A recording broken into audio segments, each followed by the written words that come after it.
Fallen Equestria, Broken Steel by Fallout Brony. Last chapter. Epilogue. It has been 8 years since the destruction of the Krogroth. It has nearly been a peaceful time as well. A lot can happen in 8 years.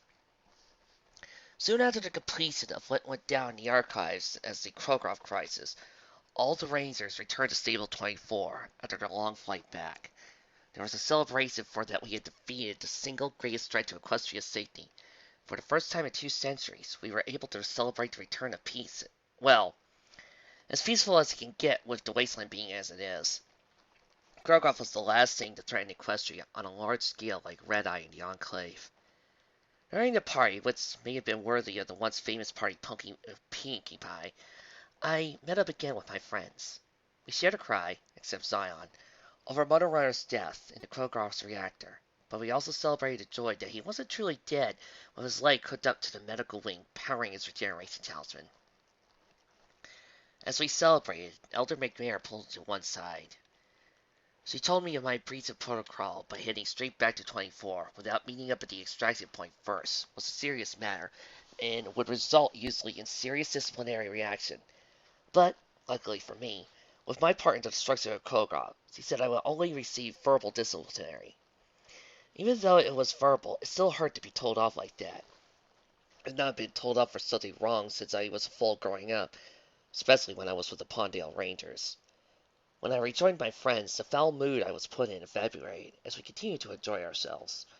It was heartwarming when the other Rangers came up to us, thanked us, and offered their condolences for my loss. At least the Appletart Rangers weren't heartless bastards like most of the Steel Rangers. We were even hailed as heroes, but really, the only pony that was worthy of being called a hero was Motor Runner. He sacrificed himself to put an end to the machine. I was quick to tell them that too. I was no hero. After the party, we were heading back to our quarters. There was a pressing question on all of our minds. So, what's now? Zion plainly asked. You know, I have no idea, I said as I stopped to think.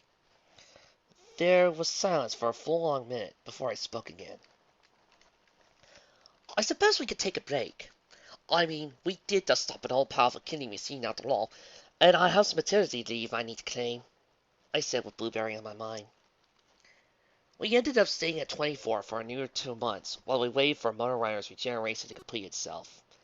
Motor Runner's entire body was regenerated by then, but he was without the synaptic link he had installed to the back of his neck, and the Star Mile hide was gone too, leaving him with normal skin so he wouldn't be bulletproof anymore. It made sense. He didn't get those back since they were not organic and were implanted after he got his leg. I was so happy when I saw him laying there on the recovery bed, completely regenerated and breathing unassisted. I don't think he ever looked so good before. I would sit and wait by his bedside with Blueberry as we waited for him to wake up. When he did wake up, it was like the happiest day of my life for a split second, before that feeling quickly faded when he failed to recognize me. It felt like he was truly dead. At first, it was like no pony was home as he was responsive. Didn't react to anything. But a couple days later, he remembered his name as Scrap Heap, remembered how to talk, etc. But any memory of the last 20 years or so were still missing. I explained to him who he was to me, and me to him. Even though he didn't remember it, he agreed to stay with us in the hope of being ponies he knew might jog his memory. During Motor Runner's recovery, I was awarded with my late maternity leave so I could raise Blueberry. We needed a place to settle down in, and McNair told us a place to go. East of Ponyville, around 50 to 60 miles away, surrounding the edge of the Everfree, is a town that has newly been established, and according to reports, it was being the exact replica of pre-war Ponyville, including rail lines and dugouts, steam, and rivers, and the town was called New Ponyville. Not an original name, but it works. It's also out of the way, so it's not in any direct route of any gangs of raiders and other knobs. It's also a safe distance for the Everfree, so it's not in danger of wild monster attacks. Also helping is the fact that the elements of Harmony does get activated, and the Guardians of Candlelight does fired. And of course, we all know that this is helped by the element of honesty, Hamas, element of laughter, Ditsy Do, the element of loyalty, Calamity, the element of kindness, Velvet Remedy, and the element of generosity, and the element of magic being Beep! I'm sorry about that, guys, but I seem to have lost connection with my headphone. I couldn't give you guys the names of the elements of generosity and magic. And I knew it, too. Nick gave me a good reason to want to go there, too. The town is peaceful, full of ponies just trying to live a peaceful existence. But you also have a little problem. They don't have much of protection. Since I'm an Applejack Ranger, McMahon had asked me to help them with their defense. And my friends can help. She said that when Blueberry no longer requires constant care, it will be my responsibility to keep the town safe. Until there were enough ponies trained to keep the town safe and secure. We left 24 and walked for 2 weeks. The walk was pretty much uneventful, and we only had to deal with a couple of bands of raiders. They were not a problem for us considering what we'd been through. The Motorrunner seemed to know how to use his chainsaw. I suppose it had been hardwired into him, something you don't forget once learned. By the time we made it to New Ponyville, we were tired and in need of a good rest. Before we could do anything in the town, we needed to see a mayor by the name of Mayor. Go figure. So we could explain to who we were, what we were doing in the town. She seemed happy with our arrival, especially when we told her that we had been sent by the elder of the Applejack Rangers. My job was with the town's protection. She needed to help us into a house that was close to the town hall. The first few days were spent settling in and getting familiar with the small town. I felt uncomfortable when I walked the streets as every pony stared at me. I'm not surprised, considering I'm heavily scarred, a winged unicorn, an albino, and a cyborg. The good thing, though, was that they held no ill intent toward me. If anything, they were intrigued. My friends also got some odd looks, too, but nothing like me, as they seemed more normal. It was funny when some townsfolk walked up to Skyfire, wanting autographs of the legendary Rainbow Dash. As he played along, it seemed to back in the admiration. I guess there is a bit of Rainbow Dash alive in her. Motorrunner seemed to just intimidate ponies because of his Princess Celestia physique, being a cyborg that would intimidate any pony when seeing him for the first time. Zion didn't seem to get bothered at all, as he was just being a zebra. Thankfully, no pony in this town was a hater. Zion was actually complimenting on her body-length scar, with ponies mostly saying something along the lines of, "Wicked scar!" The member of our group that got the most stares was CD. My little sprite bot was like a loyal dog to me, following me everywhere and everything. But he wasn't like standard sprite bots. Normal sprite bots looked like agile insects. But CD? He closely resembled a giant eye more than anything else. Once we were settled and knew the town pretty well, we then began looking at how we could help protect the town. I instantly saw the top of the town hall as a perfect sniper's nest, as it was the tallest building in New Ponyville. It would give a high elevation to look out across the town, into the distance to spot outside threats. Zion and Skyfire to see if ponies were armed, and to ask if they would be willing to make up a police force. It made sense with Zion's hoof-to-hoof combat techniques. Skyfire's weapon training, they could teach the willing ponies how to fight, so they could defend their town. No pony in town was skilled with a rifle, nor a long-range one, so the town was short sniper. I couldn't pose as the town sniper, as I had Blueberry to look after, and I couldn't keep giving her to some pony to mind while I took a shift in the nest. But thankfully, we set up a few patrols that would wander the streets and town's perimeter. I also sent CD on patrols, as with his long-range scares, unique warning systems, he would easily alert some pony. Around a month and living in town, our sniper problems were solved when a pair of Earth ponies came to town. Both ponies wore red berets with a badge, and the two had Ursa Meyer on it, with Luminous Moon on the top left, Princess Celestia's sun on the right, and the initials NCR under the Ursa. These two ponies were a part of the new Canterlot Republic, which, as far as I know, is dedicated on restoring Equestria to its former glory, while also keeping the old laws of diplomacy. Excuse me. Woo! The NCR! One of them was called Manny, who volunteered for the daytime shift, and his friends, a large beige earth pony with light brown tail shaved off mane, along with beret, he wore a typical mercenary attire, brown trousers and a white vest shirt. He also wore sunglasses that hid serious blue eyes. I had to learn his name from his friend, as he was a very quiet pony and didn't talk to any pony. Manny said his name is Boone, and he took the position of nighttime sniper. The defense we set up kept the town safe for months, and Blueberry was growing up well, like any foal should. She was happy and bouncing everywhere, and I couldn't be happier. During a nice summer's day, I lay with Moto Runner on our home's front porch, watching Blueberry playing happily trying to catch a fly. I was glad by this time she had grown out of her sporadic magic spurts. Dear sweet Luna, she had me running rapid trying to keep her from zipping across New Ponyville with one hell of a levitation spell and speed boost. As we watched, I leant against my love. He had failed to remember much about his life, which was disheartening, but it gave me a chance to fall in love with him all over again. And that day, for the first time since his resurrection, we kissed in a deep, passionate kiss. He tore away from me like he had tasted something foul on me, clutched his head as if in pain. Then suddenly, he looked at me with wide eyes, began to go into trance, as he began to recount everything that had happened in the last 30 years.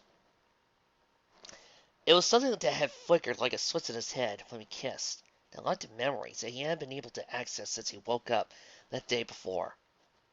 Once he came out of the trance staring at me in shock, I was surprised to find he hadn't died with the machine. We embraced each other and happily kissed again. I knew then everything was going to be just right for us.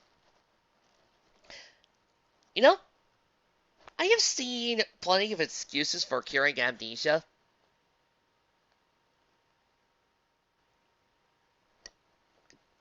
Lip locking? That's new. That is a new one on me. A year later, Zion's family had came to New Ponyville, and Skyfire and Zion began talking about having a baby of their own. With Zion's alchemy skills, she knew of a potion she could whip up that would give the drinker a cock and bollocks. She was well aware it wouldn't work on her because of the killing choke magic being in effect, but it still didn't stop her from trying though. I was with her in Skyfire the day she tried it. I was so red that I looked like it had been out in the sun too long, as Zion grew a very well-endowed meat in 2 veds, and her huge, thick, black-red rod was fully erect as well. I could have died from embarrassment at seeing it, but I also cringed as the thought of how down tight and painful something that big would be inside me. Thankfully, though, it only lasted for a few brief moments, before it quickly fizzled into nothingness, with a hissing laughter and sound emitting from where it disappeared. Sky and I had to leave the room for an hour, as Zion screamed obscenities about never being able to feel like a male again. I felt sorry for her since she was stuck in something she wasn't, but after a while she calmed down. The two wanted a child together, and they would refuse outside help. They wanted a child to be on their own. Hey, Zenith, this Zion, I do happen to have a cure for it. Right here. They used it to help cure me, to fix Reg. I do know of how to handle this. It's no problem. Nothing to do. The two of them wanted a child together, and they would refuse outside help. They wanted their child to be their own, something the two of them would create together out of love. That left them with only one option. Zion didn't like the idea, but it was the only way they were to have the baby together, from the two of them, and the idea was that it was Skyfire that would father the baby, and Zion would carry it. Zion had to wait for her estrus cycle before they could get down and dirty. Zion was so nervous about the whole thing, about having sex for the first time as a mare. Being a mare myself, I told her how good it felt, and that it would be the best feeling you ever felt. When the time came, they did the deed, and a few weeks later, Zion was conferred by the New Ponyville nurse to be with Foal. Having been through a pregnancy myself, I was able to offer support for my friend. Eventually, she gave birth to a rather unique little filly. The filly was born a zebra, but on top of her head, instead of a zebra's traditional white and black striped mane, she had a rainbow mane like Sky's, and on her back a pair of Pegasus wings. Their filly was the first of her kind, the first zebra Pegasus to ever be born in Equestria. The wonders of genetics, eh? The two enjoyed parents decided to stick with their traditional way of zebra naming for their child, since he was born a zebra, and named her after Zion's stepmother. They called her Zion. During the 5th year of our stay in New Ponyville, I got the shock of my life while I was on sniper duty in the sniper's nest. While I overlooked the town one day, I noticed a light on the horizon. Raised this machine to my eye, looked through the scope. My wings flared out with surprise at what I saw. A wall of energy was rushing towards us. I couldn't believe what I was seeing, and when I pulled the scope away from my eye, to notice this towering wall of energy stretched across the horizon. The wall of energy was moving so fast, I wouldn't have been able to sound the alarm. No pony would be able to get away or find shelter in time. My only regret at that moment was I wasn't with my family. My thoughts were focused on my husband. Oh yeah, we got married when the church was built in town and my beautiful daughter. Nice to tell us that about a few paragraphs in, Appletart! I closed my eyes, waiting for the wave to hit us, as I thought of my family and how much I loved them. I heard the screams of terror when the townsfolk noticed, and I heard the roar of the wave. It was like a stampede of roaring elements as the wave smashed into town. I could feel the extreme magic as it rushed over us. Then it hit me. I felt the wave flash past me. It washed over me to my surprise, some sort of rejuvenative energy. Not the destructive, painful energy I expected. I felt refreshed after the wave passed. Hells yeah! The Gardens of Canterlot! Yes! But I did take that notice on something else. Something more grand caught my eye. The fields, the grasslands, the hills, everything around us were alive again. What had been once dead and barren land was now lush and green again, purified the poisons that had plagued it since the bombs fell. I later learned that day was known as the Day of Sunshine and Rainbows. It was the day elected by the name of Guardians of Equestria and had been triggered by the new Bearers of Harmony. Restore the dead land and live once again its vibrant self from before the war even started. Equestria that day lived again. Life got us better for us ponies after the Day of Sunshine and Rainbows, as now the purified land we were able now to grow normal crops again. We didn't have to worry about the effects of radiation, taint, or poison again. We got a new traffic to town, with new trade circulating throughout Equestria, with other towns growing their crops and trading more and more things. We also had to step on our defense, as with the increased traffic, raiders were attacking more frequently. But we all know what happened to that. They slowly faded. Ponies weren't happy with me for my choice of weapon during my shifts when raiders attacked caravans near a town or attempted to storm us. This machine made such a racket most of the time. The loud boom would scare ponies to keep them up at night. I lost count of how many times I had to apologize to the citizens of New Ponyville. I was right about Blueberry sleeping as Murderer, who would wake up from this machine being fired from the sniper's nest, would tell me when I got home Blueberry slept through it. She's like me, all right. Could sleep through anything. Blueberry was happy when Zion was born, and the two grew close together like sisters. They even shared a room together. We shared a house with Zion and Sky. The two fillies grew up happily together, and it was heartwarming to see them playing together, helping each other in school, and just keeping each other company. I don't think I've ever seen them fight or have a falling out over everything. I find them adorable together, too, like they were meant together. I've seen them snuggle up against each other every now and then when lounging at home. You know, when your filly or colt has had a bad dream and wants to sleep with their parents to keep them safe, I think they seek each other, as I've walked into the bedroom on occasion to wake them up for school or something, and found them all snuggling together in the same bed. Oh! Right there! Oh! The two fillies maybe are sweethearts, but they are also nightmares together when they feel mischievous. Being foals, they have endless energy and can run or fly for ages. Even at 3 years old, Zian is the best flyer, taking on after her Pegasus mother. Luckily, there is one pony that can seem to stop them both without doing more than looking at them. Murderer has this way with them that would stop what they were doing and listen to him. I'm happy he agreed to take the place of Blueberry's father. I know he isn't her biological dad, but in every sense of the word, he is her father to her. Around when Blueberry turned 8 years old, we became aware that Fluttershy was alive and well.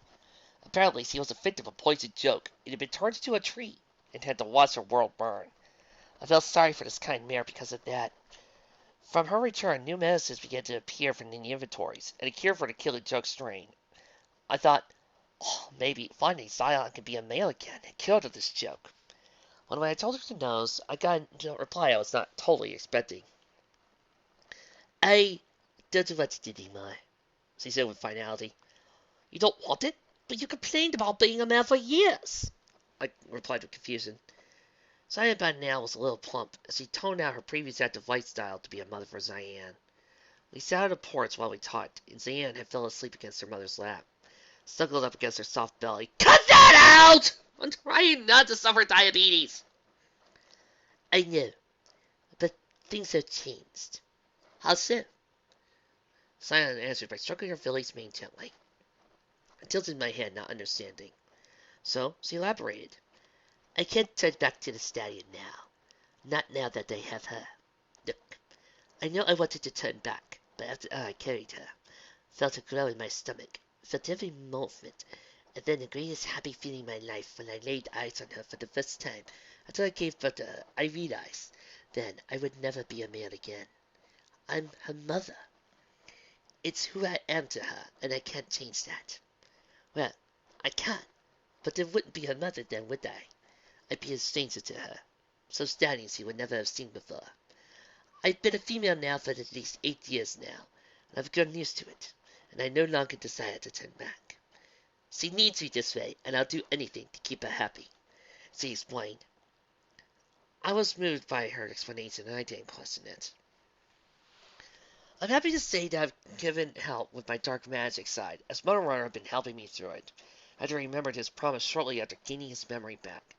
He's been teaching me his experiences to help me combat my anger and hate. I've managed to tone it down, but I'll never be rid of that much hate for raiders. At least I can now stop myself from losing myself to the darkness, if it felt like coming on.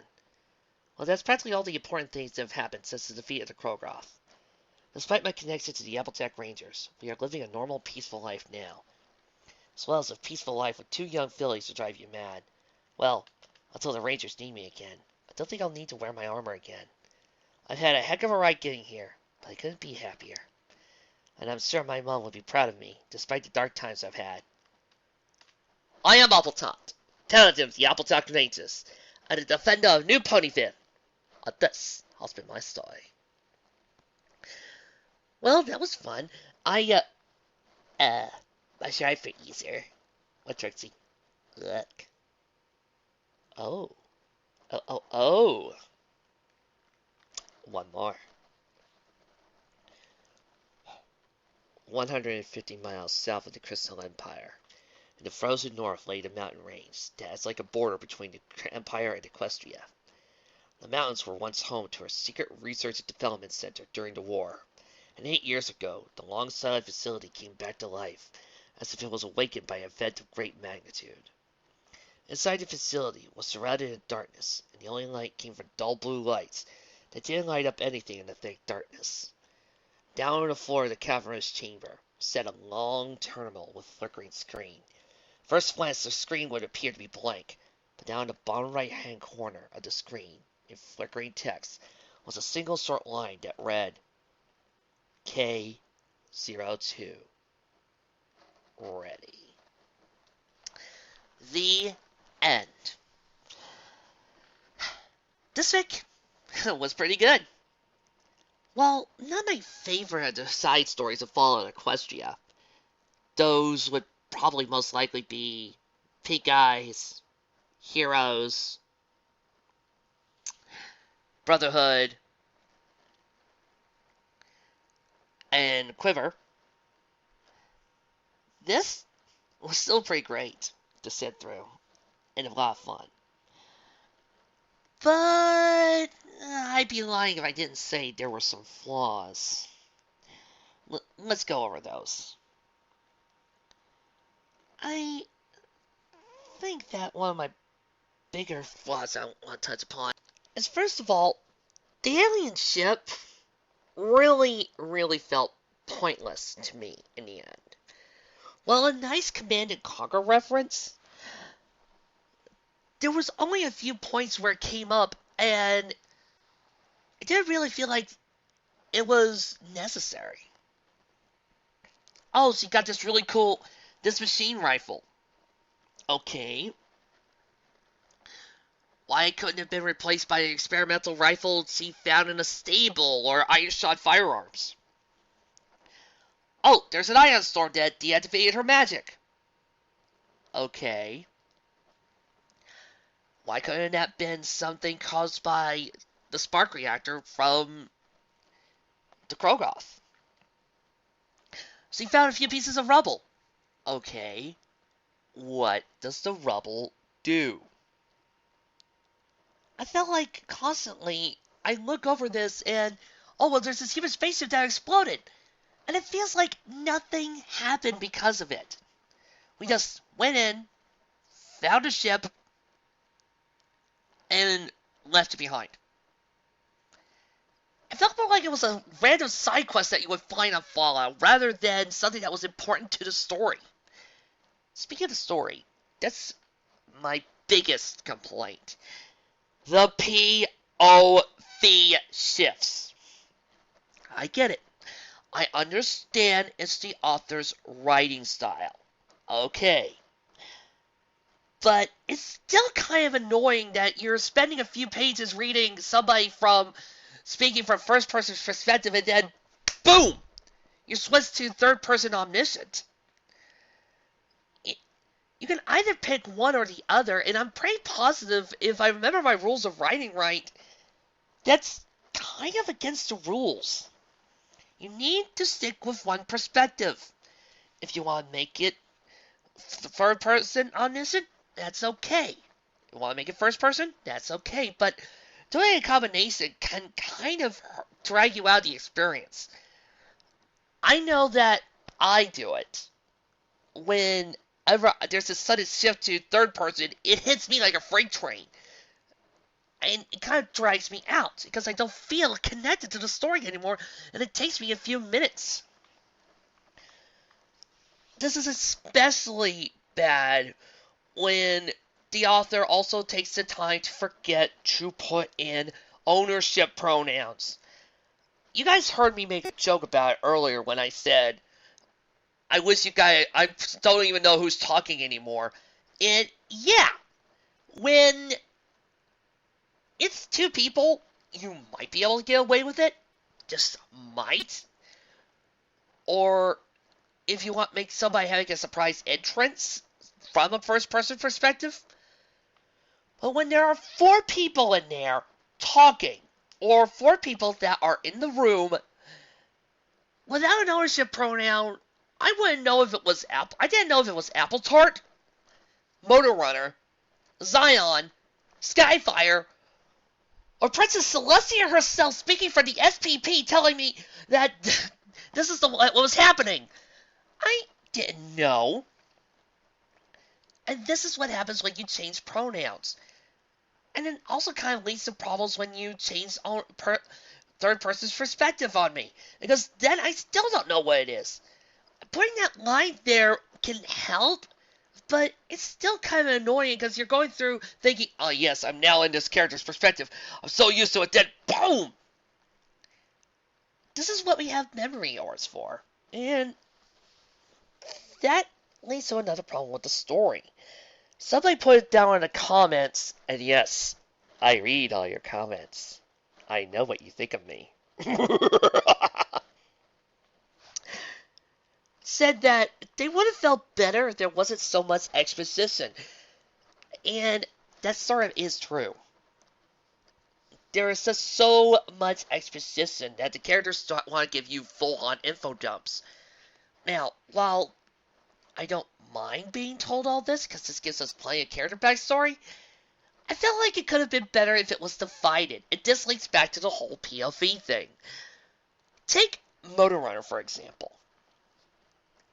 Wouldn't it have been cooler if his history, backstory, and time with the Krogroth, instead of being given to us in this third-person perspective or this third-person point of view, we were told these, we instead were given this through, say, journal entries or data logs.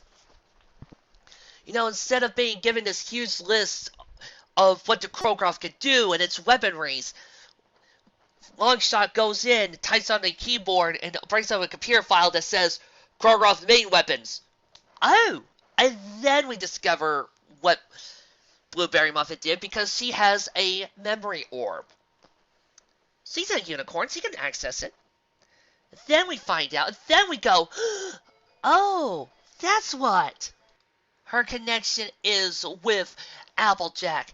Oh, that's what Applejack was building. Oh, this is what happened. It then builds up suspense and leads the reader to start thinking more and more about what's going on. And it drags you further in. It makes the reader want to see more. But when you sit there having a character give about 10 to 15 minutes of exposition, you almost feel like going,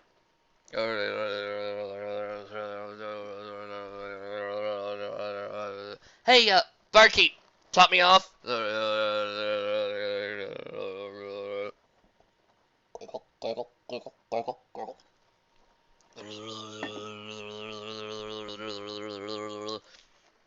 Oh god, is he still going on? Well, time to bring out the poker.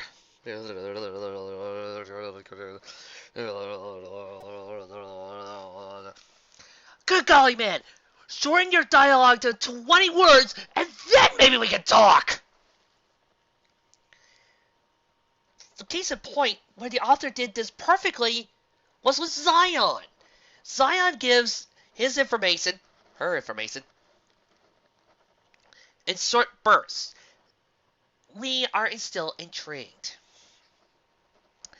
Speaking of the side characters, I'm stuck with who was more useless. Skyfire or CD. And this is hard for me to say that as a Rainbow Dash fan. Part of me wants to say Skyfire because all she was meant for was just going, "Hey, Obelisk, I'm perfectly A-okay." Well, alright. Her fears about being caught by the Enclave quickly forgotten since the war happened. Her fears that she was going to be compared to Rainbow Dash, but no big. Her fears about anything. In short, every time there seemed to be something that resembled a character arc or character dilemma, it was kind of resolved and didn't really feel like much of anything. She was just there at times. It just felt like we had to be reminded that she could do something. It was like, we had a Pegasus. Another complaint of mine? The freaking wings. I'm not going to say she's a unicorn. Yes, she is a winged unicorn. What was their point? They just seemed to be there to give poor Longheart more trauma. While I was okay with her losing a leg, as things like that happen, that would give her a chance to bond more with Motor Runner. What was the point of her little bitty wings? She didn't need to have wings. They just felt useless and there. It was like, oh, I'll have wings. She didn't fly with them. Her speed wasn't increased. She wasn't more angelic. She just had wings. Almost like she got a freaking butterfly spell, and she could just look and go, huh, and look at me. I have wings now. Flutter, flutter, flutter, flutter. Which, of course, sadly, means that there wasn't really much there for them. Last part I kind of want to touch upon is Motor Runner and Appletart's relationship. I just didn't feel it, guys. I've always said that relationships take time to develop, take time to move on, and take time for us to grow. And considering the fact that this is supposed to be a romance between one of the previous ones thought to be villains and Appletart, it really, really needed some time for us to actually think that these two could be a couple. When I first read this, I did kind of roll my eyes a little, but I grew to accept it. The second read-through, now I'm having a lot more harder time trying to accept it. Here's my reasons. I was okay with her thinking that Motor Runner looks dang sexy because maybe she was suffering from hormones or something and she was kind of needy, if you get my drift. And she thought, oh, well, hello, you long drink of water. But after that, he shows up and she's still thinking he looks dang gorgeous. And by the time we reach Stable 24, it's like, oh, well, hello. And by this point, boom, they decide it's meant to be. They're a couple. Maybe they had plenty of time together off screen, but I hate doing this, but sometimes but in a literary medium, I need an on-screen relationship. Especially it's hard to do this when Motor Runner was indirectly responsible for the death of her mother, her entire people, and her whole entire freaking stable. Yeah, I know what he says. It was not my fault. I told everybody to not attack full populated stables. I told people to not attack stables that had ponies in it. But that guy lied to me, so it was his fault. Yeah, that meant you should have kept a better eye on your people. You should have kept a better eye on them when they told you this thing. You should have been able to, I don't know, make sure these places weren't populated. You should have had better generals or somebody, people you trust, go in and say, hey, this place is populated. Stop. Rather than just let the raiders do all-out attacks. This is like the Kingpin looking at Daredevil and going, well, my apologies for your dad dying, but you see, the thing is, I told my men to not kill boxers named Matt Murdock, but gosh darn it, one of them just didn't get away from me and did it anyway on their own. It's showing responsibility. He's not really taking responsibility for his actions. He just said, yeah, I kind of told them not to, but that one guy got away from me. You mean you couldn't use, with all your men, one of the people that you had in your control, look at the raider and go, make sure they don't attack populated stables. That's all you needed to do. It was your responsibility. And by being told that, we don't see really Appletart going for it and pointing that out. So he just goes, dying, you sexy! And it really hurts the narrative because I'm just looking at it going, okay, Appletart, why are you falling for this guy? What would have helped me believe in this relationship and actually root for it more would be scenes of Motor Runner showing that he really wasn't all that bad. That he really did want to do good. I don't know. Have a mission where he helps out the stable full of foals. Help him care for a sick and dying ranger. So that he can actually show compassion to the raiders. Show scenes of him actually helping others. Become friends with Zion. They weren't really friends. They were teammates for a while, and they didn't really have much of an arc. Give us that type of thing. Show him having scenes where he snuggles up with Appletart, caresses her pregnant belly, and says to the little filly, don't worry, you're going to grow in a new world, or talks to her little foal in her stomach. Anything! As it stands, it just feels like, well, you're partly responsible for the death of my family. You really wrecked my last of the fears. But my baby needs a daddy, and die, you sexy! Come here, baby! That would have ruined things. However, I don't want you guys to leave this video thinking that it's all bad. No. On the contrary, when it gets good, it can get good. And the later half of it shows it. First off, I would like to point out down here on the comments of the story itself, there was one comment that on the first story, on the first chapter, the writer claims, this is a Mary Sue.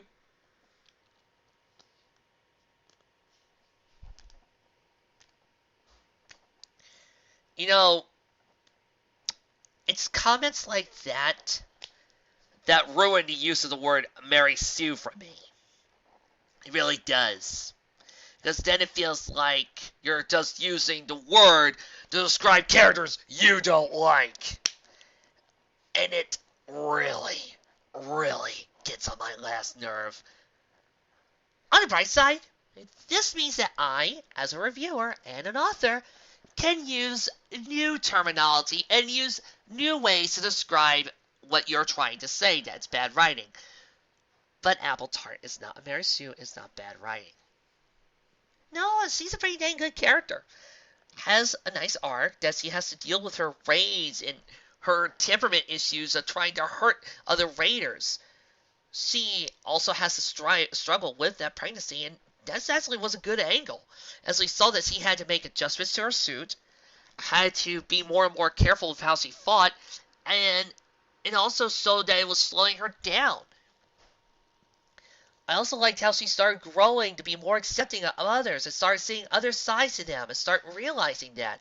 It's why I want more scenes with Motor Runner and Appletart, so we could have Appletart go, you know what? Maybe in the end, there is more than one side to every story. Maybe, just maybe, I should think more through my actions instead of giving in to the rage and to the fury of the beast. She felt good of a character. My only complaint is the tacked on Fry, forced romantic interest. Motor Runner was also a good character. It was intimidating, frightening, scary. He had, well, okay, I'll be honest, a really weird motivation. I am not here to take over the wasteland. Well, okay then. I want to save it by using this giant 30-ton machine of death that'll destroy everybody that I see as wrong. How is that not trying to take over the wasteland? Well, at least I'm not a hypocrite. I'm just a cringer. He also has some pretty bombastic weaponry and some pretty cool tools. Heck, if he was actually more of a villain character, I would say he was a pretty awesome villain. Scion, I really liked her. She was an interesting girl to watch, as part of being both pony and zebra.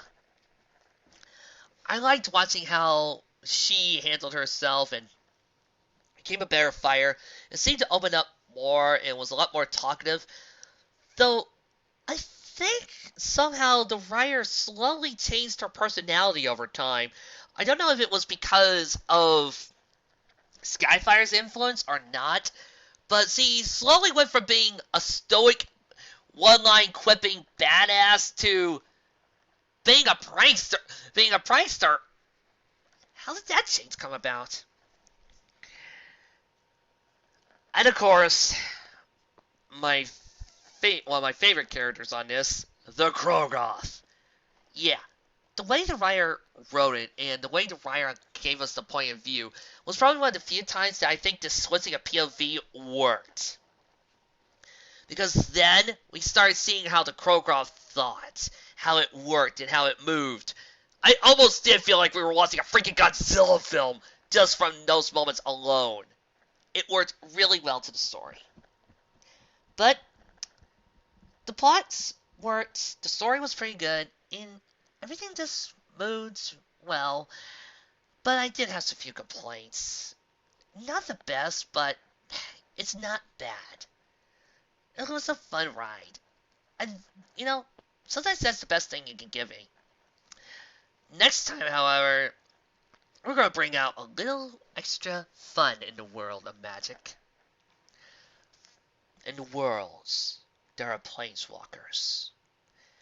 Beings capable of harnessing the fairy elemental of magic. Able to bring forth clashing spells and powerful abilities. Summoning monsters beyond imagination. These planeswalkers inhabit many realms and use the powerful divine forces of the 5 mana poles. Red mana, power of destruction. Blue mana, power of mind. Green mana, power of nature. White mana, power of life. Black mana, power of death. These mages, these controllers of the divine realms, know of battle and of being able to wield their powers for the greater good or the greater evil. Dicky calls one planeswalker Mommy. Mama! Coming soon. The Elementals of Harmony. By Fan of Most Everything. I'll see you there.